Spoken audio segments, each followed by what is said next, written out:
नमस्कार, आप सभी का स्वागत करता हूं अपने YouTube चैनल सुरेंद्र सिंह बोरा में। साथियों, जैसा कि आप सभी लोगों को मालूम है, उत्तराखंड प्रवक्ता भर्ती को लेकर के, स्क्रीनिंग परीक्षा को लेकर के उत्तराखंड लोक सेवा आयोग की तरफ से एक सूचना प्रेषित की गई है, जिसको लेकर के आप सभी लोगों को मालूम है कि आगे भविष्य में जो भी लेक्चरर का एग्जाम होगा उसमें स्क्रीनिंग परीक्षा हटा दी जाएगी। जैसा कि आप सभी लोगों को पता है, इसको लेकर के प्रस्ताव अनुभाग की तरफ से बना दिया गया था और ये सारी चीजें क्यों की जा रही हैं और किस लिए की जा रही थी, ये सब आप लोगों को पता था कि जो समूह गौ की परीक्षा की तैयारी करते हैं उन अभ्यर्थियों का जो सिलेक्शन रेशियो था वो ज़्यादा था और जो सब्जेक्ट टीचर थे वो नहीं मिल पा रहे थे। सब्जेक्ट वाले अभ्यर्थियों का सिलेक्शन रेशियो कम होने के कारण से यहाँ पर जो है कि स्क्रीनिंग परीक्षा को हटाने का जो प्रस्ताव जो है कि मंजूरी जो अनुभाग की तरफ से मिली, तो उसको लेकर के अब सरकार के द्वारा कैबिनेट में प्रस्ताव पास किया जाएगा। ये आप लोगों को सबसे बड़ी चीज सूचना मिली हुई है, जिसके बारे में आप लोगों ने सभी ने अखबार के माध्यम से अपडेट भी देख लिया और शासनादेश भी उसमें आप लोगों ने देखा था। तो अब मैं बात ये कर रहा हूं कि जो सरकार की तरफ से विधानसभा में जो अगला कैबिनेट में प्रस्ताव लिया जाएगा कि विधानसभा सत्र जब चलेगा तो उस में जो है कि कैबिनेट की तरफ से विभिन्न प्रस्तावों को पास किया जाएगा। इन प्रस्तावों को लेकर के ही मैं आज आप लोगों को से बात करने वाला हूं कि ये प्रस्ताव आगे किन किन विषयों पर होने जा रहे हैं, कि क्यों मैं इसको महत्वपूर्ण प्रस्ताव के संदर्भ में आप लोगों से बात कर रहा हूं कि एजुकेशन से संबंधित मैं वीडियो को आप लोगों के सामने रखता हूं और अपडेट भी क्या आ रहा है ये भी आप लोगों को, सबसे बड़ी चीज मैं आप लोगों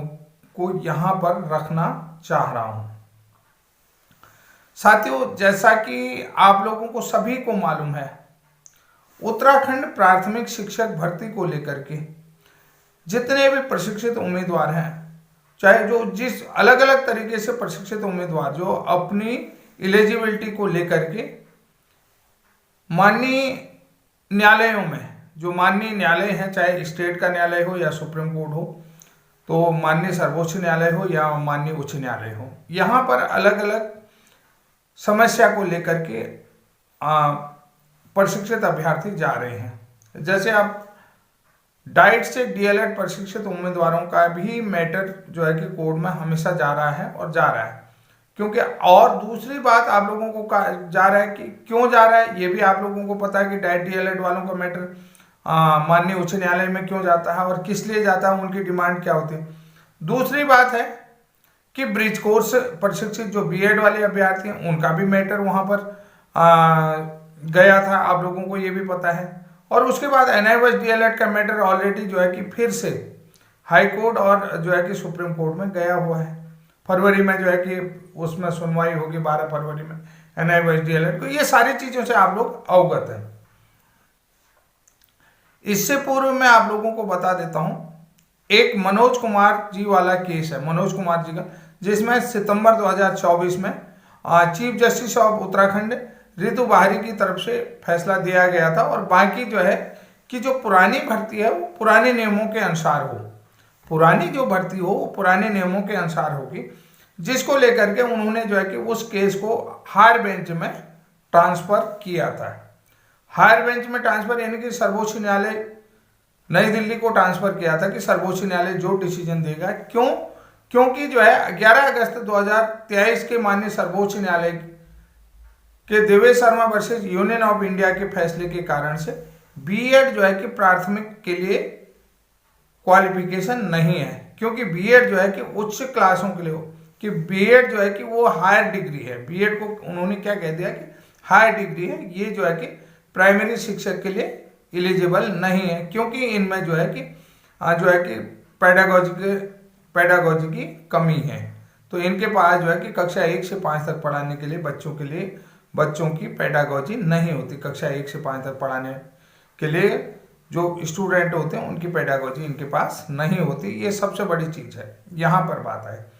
अब भाई ये सब आप लोग कहोगे कि क्यों कह रहे हो, तो मैं ये कह रहा हूं कि जो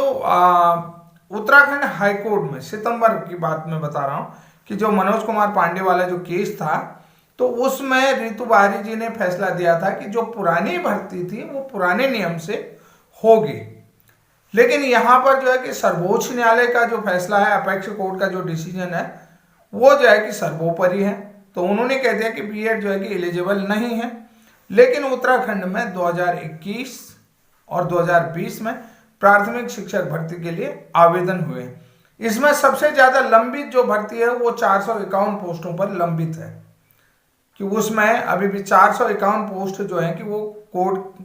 में लंबित हैं, और जहां तक है विभाग की तरफ से भी उनमें काउंसलिंग नहीं कराई थी। फिर उसके बाद जो है कि जून 2024 में जो है कि उन्होंने नया रिक्रूटमेंट निकाल दिया। जून 2024 में जो है कि 2906 पदों के लिए विभाग की तरफ से नए रिक्रूटमेंट लगाए थे। नए रिक्रूटमेंट में भी जो है कि बहुत सारे चैलेंजेस, जिनके पास मिनिमम क्वालिफिकेशन थी, लेकिन कुछ लोगों को वहां भी एलिजिबल नहीं है, सिर्फ ओनली जो है डाइट डीएलएड को उन्होंने एक्सेप्ट किया, उसको ही एलिजिबिलिटी दी शिक्षक बनने के लिए। तो उसमें अन्य राज्यों के भी आगे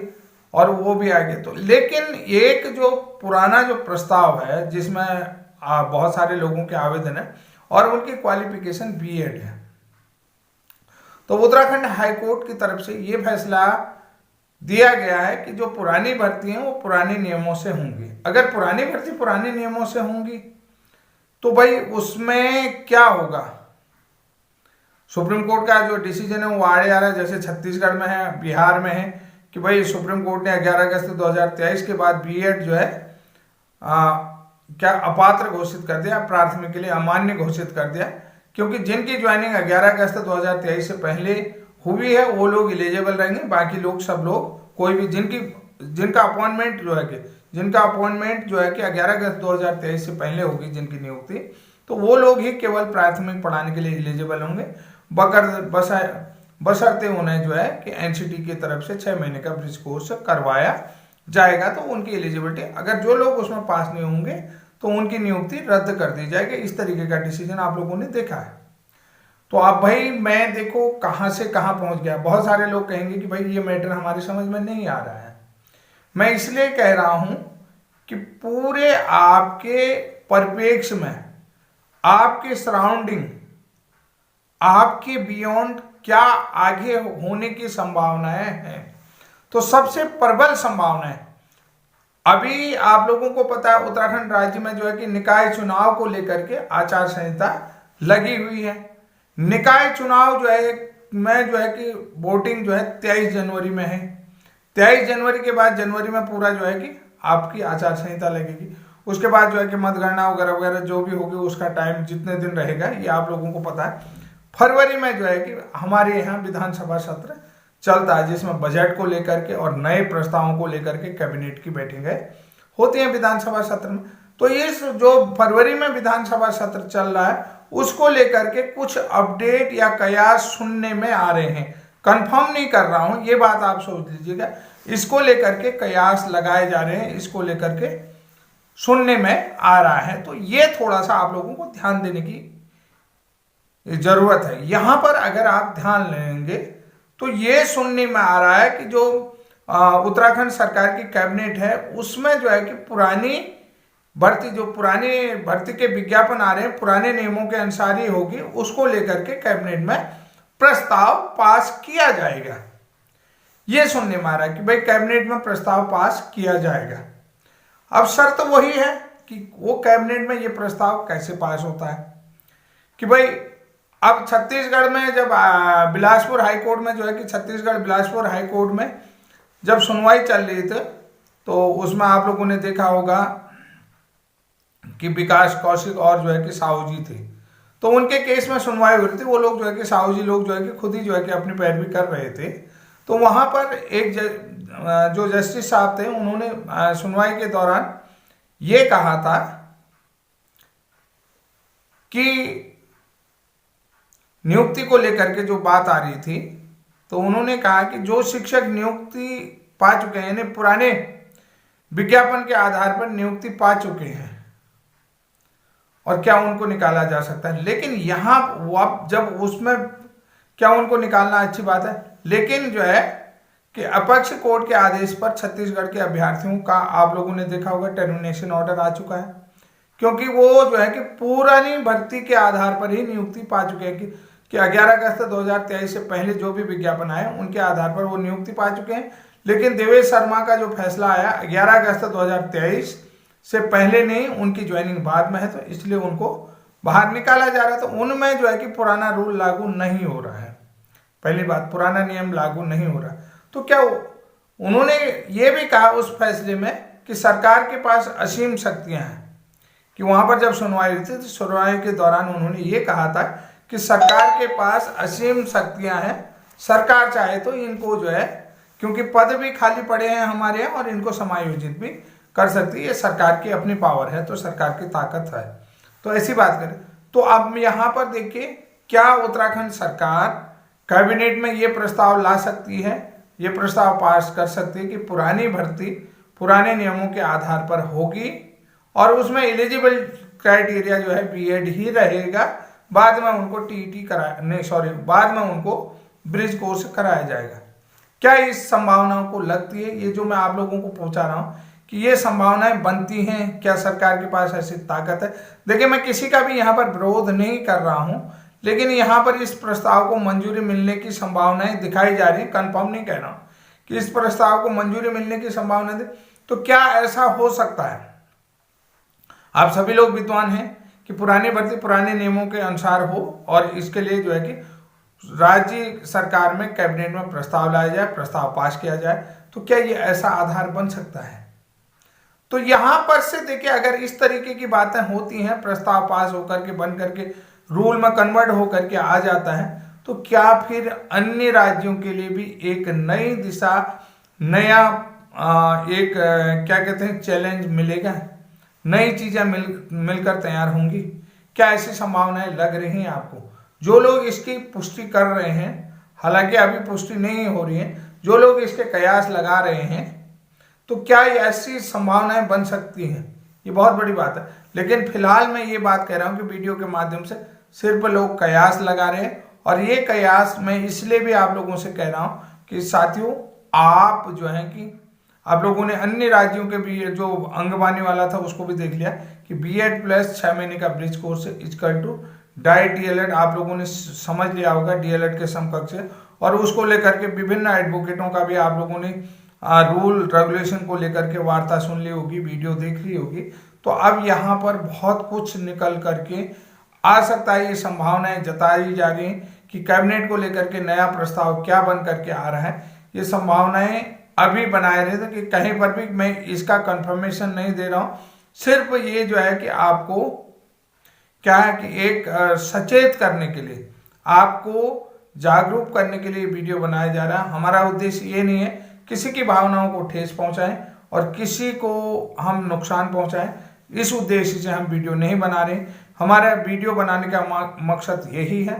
आप जागरूक बने, आपको सूचनाएं समय पर मिले, और सूचना के आधार पर आगे की चीज़ों के लिए आप सजग रहें। हमारा वीडियो का बनाने का मतलब है कि आगे आप सजग रहें, क्या ऐसा हो सकता है। बस ये आप लोग अपने कमेंट के माध्यम से हमें जरूर उत्तर दें, और कमेंट के माध्यम से ये भी बताएं कि संभावनाएं ऐसे बन रही हैं या नहीं बन रही हैं, ये भी कंफर्मेशन आप देंगे कंफर्मेशन के माध्यम से कि क्या चीज़ें हो सकती हैं और क्या संभावनाएं कहती हैं, क्या सरकार के रूल का। क्योंकि हम जो है कि एक लर्नर हैं, हम हमेशा जो है कि विद्यार्थी की भांति सीखते हैं, क्योंकि हमें इतने कानून की नॉलेज नहीं होती, इतनी हमें जो है कि नागरिक शास्त्र की नॉलेज नहीं हो, इतनी हमें जो है कि संविधान के अनुच्छेदों की नॉलेज नहीं है। तो फिर भी आप लोगों से निवेदन करते हैं कि आप हमें इन महत्वपूर्ण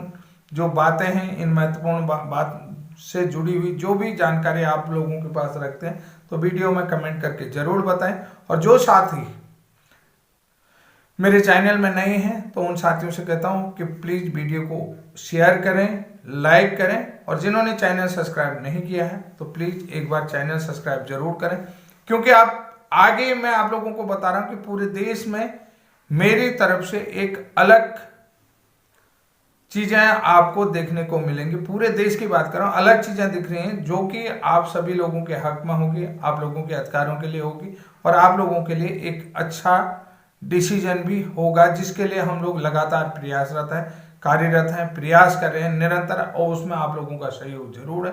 कि जब तक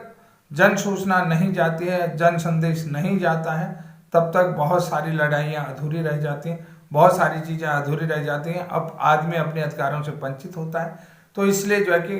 किसी को भी किसी के अधिकार से वंचित ना करें, सब अपने अधिकारों के प्रति सजग रहें। तो निवेदन है, आज का वीडियो आप लोगों को अच्छा लगा होगा। तब तक के लिए जय हिंद, जय उत्तराखंड।